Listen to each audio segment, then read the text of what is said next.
Hey everyone, it's Miji, And Jack, and we're and we're back. back.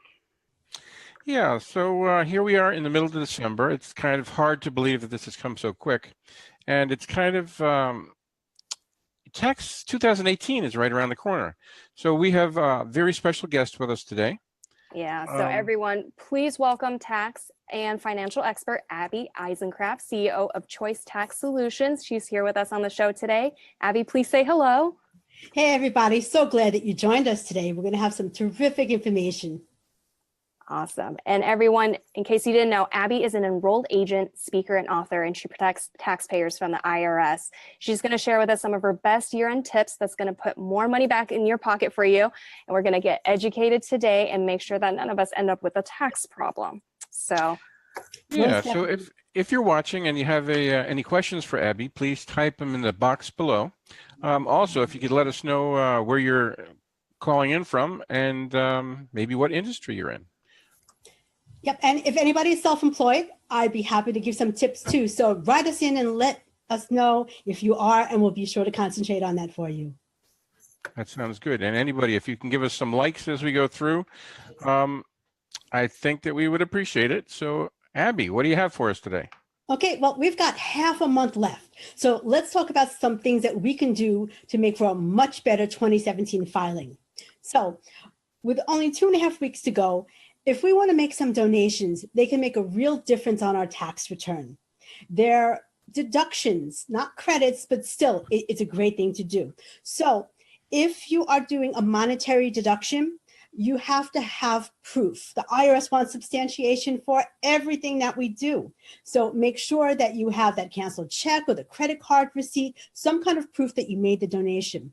Also, if it's over $250, you need that acknowledgement letter saying thank you for your kind donation of. So if you get those things, just keep it in your records because you're going to need it at tax time. Another thing to do is when we make donations of goods, gone are the days when we can write 8 bags of clothes, $6,000. You have to write a detailed list of everything that you put in that bag and the fair market value of that. And what does that mean? That means what the thrift store value would be. So you can go to Salvation Army or Goodwill online and get a value for each of those items and put that all together. And again, it's going to give you a nice big old tax deduction and you've done good. So certainly things that we want to do. In addition, we want to max out our retirement plans. We want to eat later in life. I know I do. So let's make sure that we squirrel away everything we can because it is an instant tax break. For every dollar that goes in the 401k, you are legally taking money away from the IRS and the state. It's a beautiful thing. So take that money away from them, put it in your pocket. So max out those plans for sure. Gotcha. And Abby, if for someone who's self-employed, what options do they have? If they're not on a salary or anything like that. You have more options, believe it or not, because the world is your oyster when you're self-employed if you do it right. You can establish your own 401k plan, but if you don't want to go through the whole expense and the whole drama of that, and you're new to being self-employed, there's something called the SEP IRA, and it's brilliant. The SEP IRA is an IRA that you can set up easily. You can do it online even, and you have many months to fund that. So for example, if you want a SEP IRA for 2017, you can fund it by April of 2018 and still have it count as a deduction for 17. Talk about a win-win. And if you file an extension, you get to have more time. So that's till October of next year to fund your 2017. So talk about another nice big deduction on the tax return. Again, it's money in your pocket. It's reducing your taxes on the federal and state level. It's a win-win all across the board. Definitely want to do those things. So I also want to talk about the IRS scams because, all over the country, people are suffering with these live calls and robocalls and threats. People saying that you're going to be arrested. We're going to deport you. We're going to take away your bachelor's degree. You should hear some of the scams. They're really unbelievable. And they come by text, via social media, via email. I want to share with everyone, the IRS never initiates contact in that way. You will always get a notice. So if you get that call, you can hang up because it's not legit. Don't feel bad about it. These people are scammers. the manipulators, they have the wording down. So they know what to do. They know how to press the buttons, and they scare people. I mean, if I tell you the stories, it's horrifying. People have lost their life savings to these people. So I want to share, if you get those calls, do not respond to them. And if you're not sure, you can always call the IRS yourself. They're not going to take your head off. Just call them and say, hey, is this problem legitimate?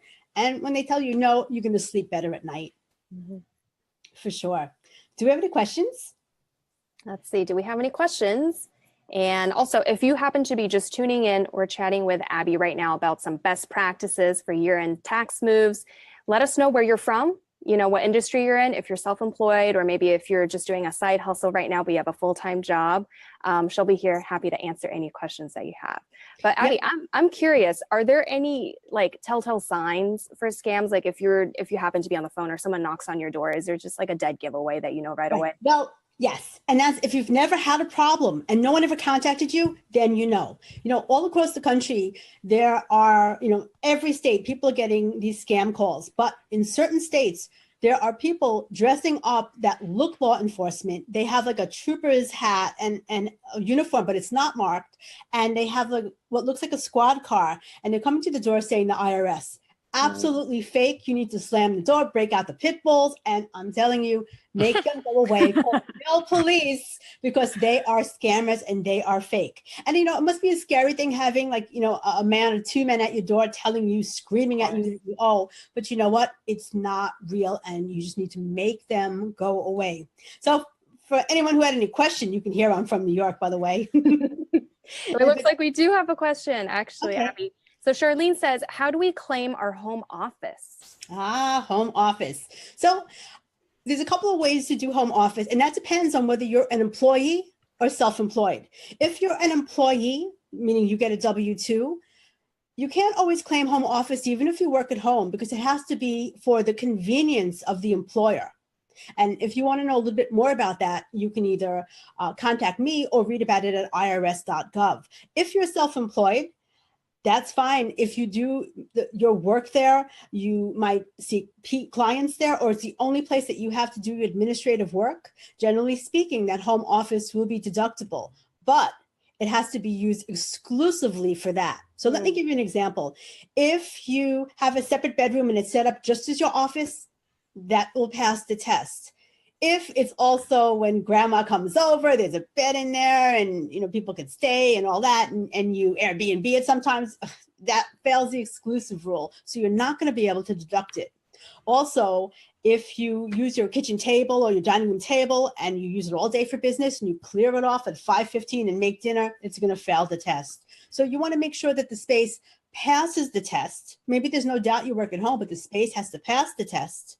And you want to make sure that, you know, all ducks are in a row there, because the IRS does do home visits, believe it or not.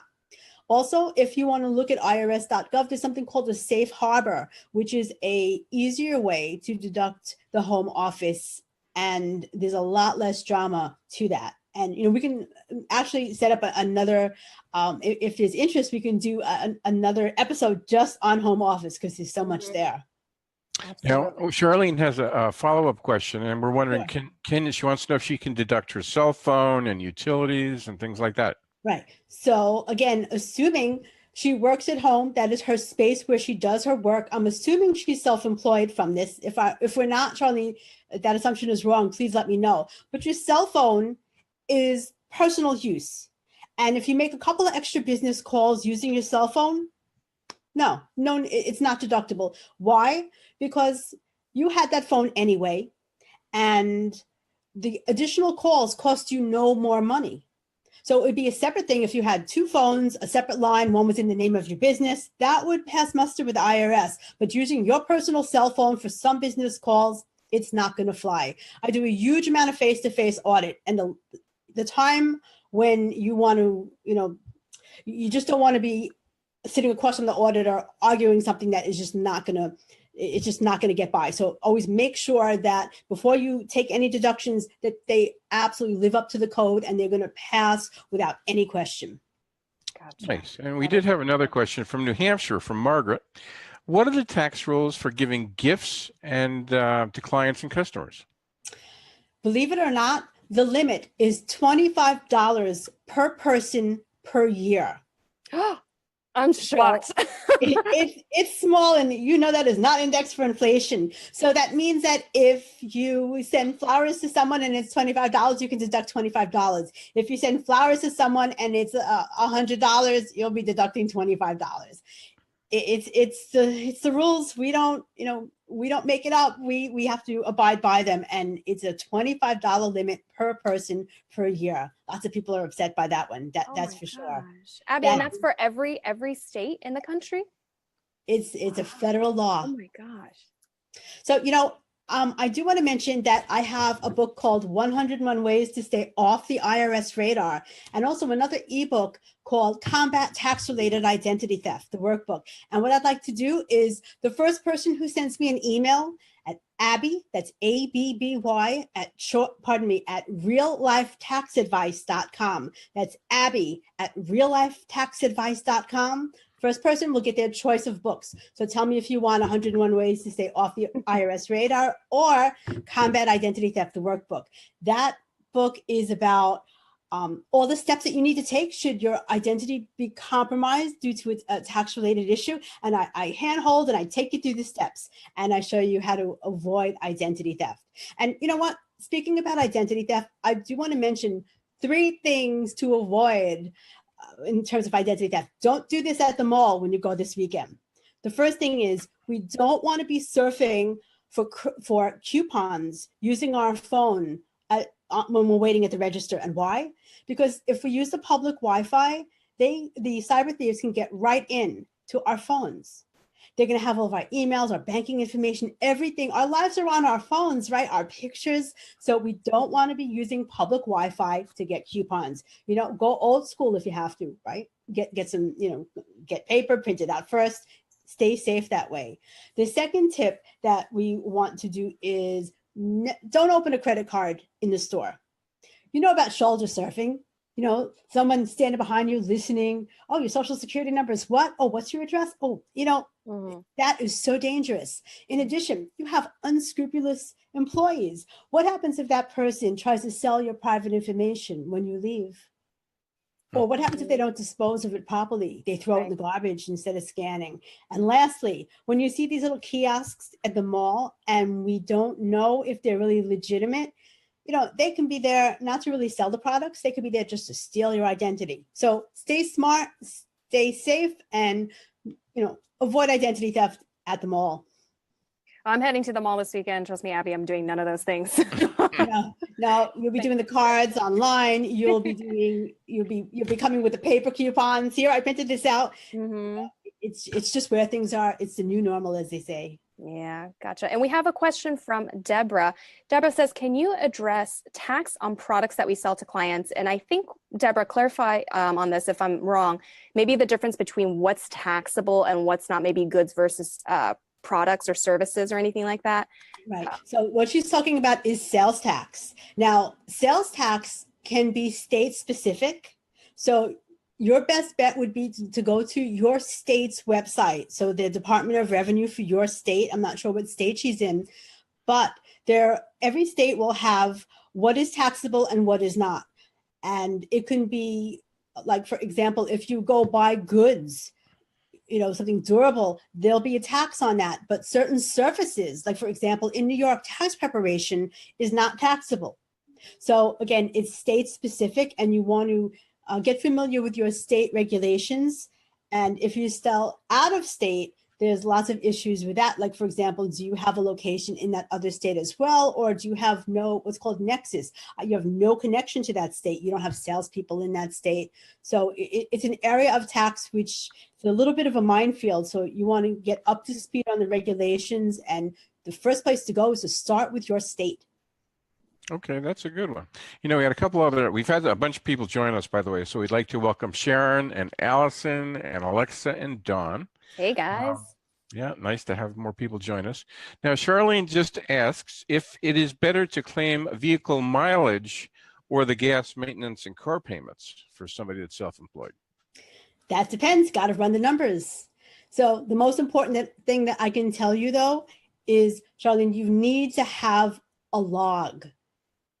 the most important thing, you will not survive an audit without a log. So either you keep that clipboard and paper and pen in the car where you start with your mileage start, mileage end, and the business purpose of your trip, or being the 21st century, we can use an app on our phone. There's a Mile IQ, and there's some other products that are out there that can track all that for you. So if you were ever audited for any reason, look, you could be a profession audit, a zip code audit. There could be something wrong with your return and nothing wrong with your return.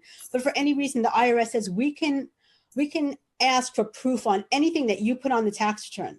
So if that's the case, you have to come in with documentation that totally backs up what you have. So in terms of your deduction, you have to see which one would get you more bang for the buck, because there's two ways to do it. You can use an amount it's a certain dollar amount per mile, or you can use your actual expenses. So the answer is it depends how much you use it, what type of vehicle it is, how expensive it is.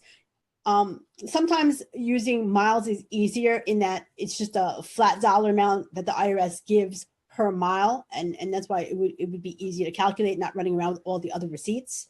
That's up to you. Again, got to run the numbers, but I'm going to tell you, have that log, because without that log, that deduction goes away. Gotcha. And it looks like we just had Aaron and Brian both suggest using Mile IQ for keeping track of that. So thank you guys. And then Abby, what's the best way for people to keep their receipts and logs and everything? Because I've seen the shoebox method. I know some people like to scan them and save them as PDFs. Yeah, I don't do shoebox. Someone comes in shoebox in my office, they're going out the same way. Goodbye. So again, I'm going to tell you, a scanner is your best friend. You need to digitize the receipts. You know why? Paper's going to fade.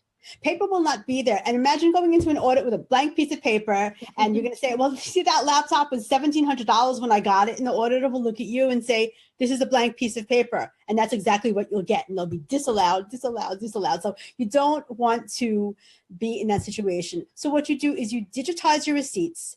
I mean, I don't, I'm from New York. Our apartments are they're shoe boxes. So we don't have the room. And especially when you're self-employed, you don't have the room to be storing 10 years worth of tax information. So if you digitize everything, do it by year, by category, it's going to make your tax filing season easy, because you're going to be able to get to all of that. Make sure you back it up in multiple places, right? Because your computer will crash. There could be a fire. Look what's happening in California. We have on the East Coast, we have floods, hurricanes, you name it. So you know what? If you have all of that, you're going to have a very peaceful tax season. A couple of other tips for self-employed people.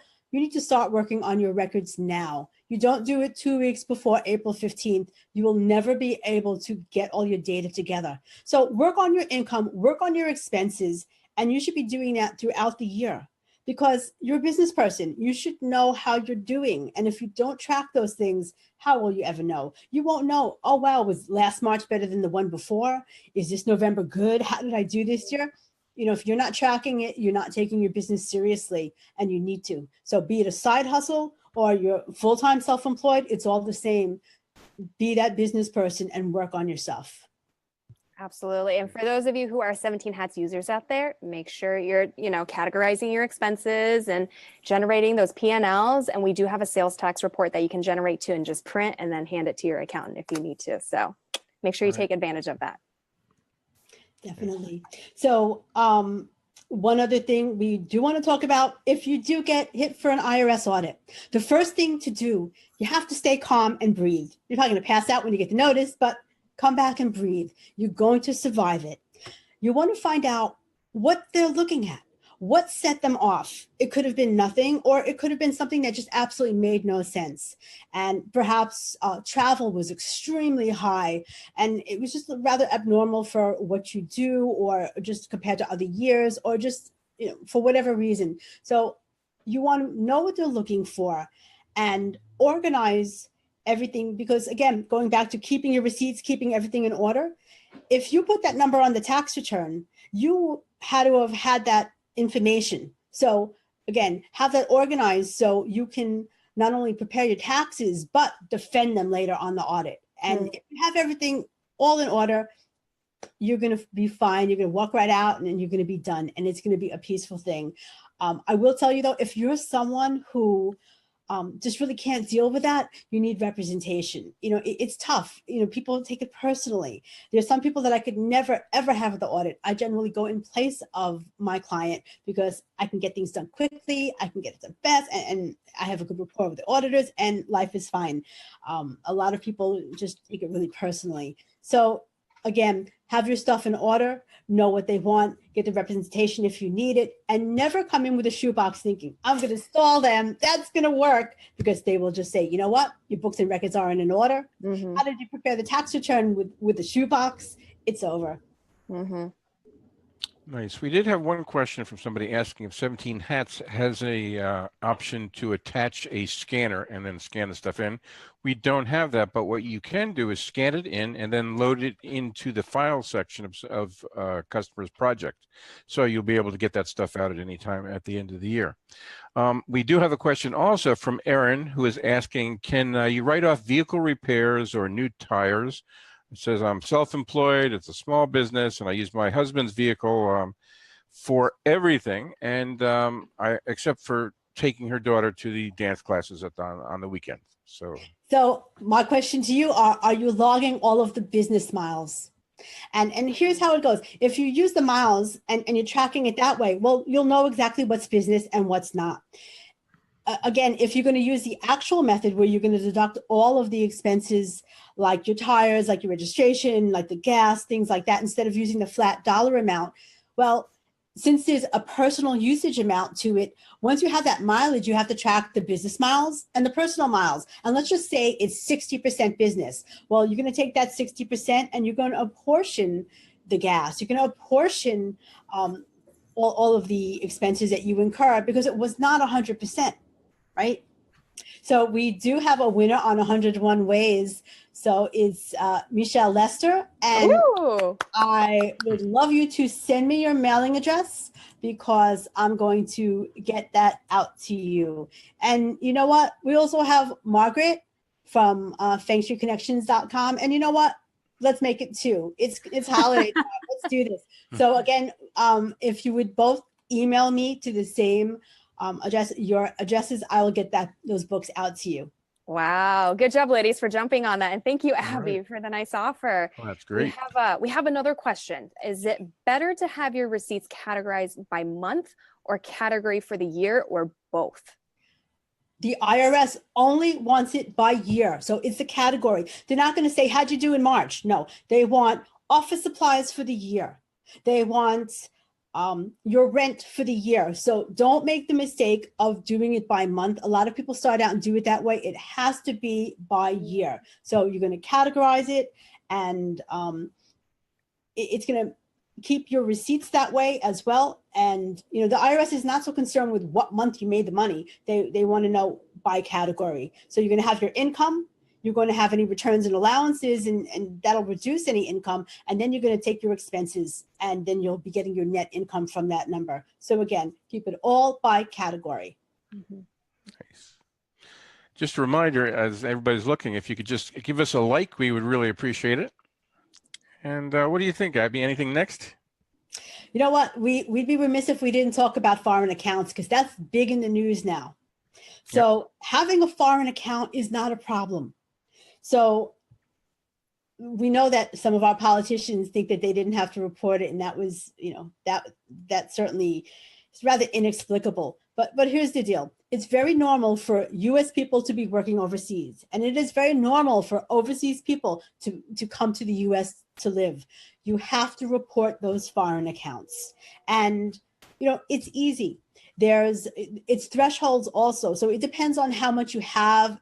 And there's some complex areas to it. But here's the deal. If you're living and working in the U.S. and you're considered a U.S. person for tax purposes, be it a green card or you're just living here enough days, you don't have to be a citizen. You can be a resident for tax purposes. You have to report worldwide income. So that means that if you made $40 in your bank back home in the old country, wherever that happens to be, doesn't matter, that gets reported on your U.S. tax return just the same way the bank down the street gets reported.